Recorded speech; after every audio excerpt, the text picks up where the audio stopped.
mawo veterans aya achizouya manje vauya vakasvora the move uri kuitiwa aiwa nevakomana vekuchina zviri kuviolata aiwa the dignity yevagari venyika yezimbabwe zviri kuviolata aiwa mabeliefs emunyika yezimbabwe nemamorals. Pane chitiko chinosirisa chatiri kuona kuti aiwa vakomana vekuchina avo vokanganisana vomanyisana nachief Makoni. Sana pina mashuka abuda nyongo pana apa ndoti subscribe like turn on the bell vanoposta mapictures amuri kuona ayo vonyara vachiti veterans from Muzerengi village at Matsika under Chief Makoni have expressed concern over Chinese granite and quarry mining on top of graves of freedom fighters in their area.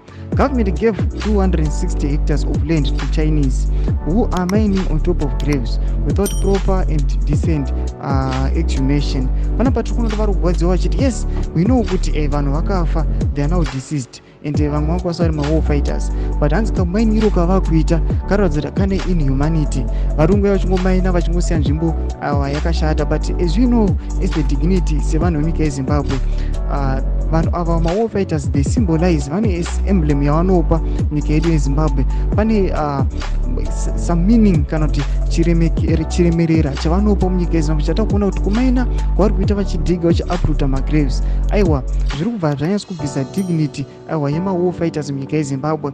Just take for instance tonoona kuti aiwa machina unosvika paheroes acre unotanga kunodhiga magraves aiwa tiri kuona kuti emaheroes munozviona sei, how do you view it? Ndo zvangofanana nezviri kuitika panapa kwana Matsika uko tiri kuona kuti aiwa vakomana vari kugwadziwa mawar fighters mawar veterans zvatiri kuona papeji rekozwa vachibudisa kuti aiwa the act kana zviri kuitiwa nema-Chinese nemachina aiwa hazvisi kufarirwa nevanhu vanogarako. Tiudze mafungiro enyu muri kudii pamusoro pechitiko ichi. Aiwa pinda comment section medu, subscribe or like and turn on the bell icon.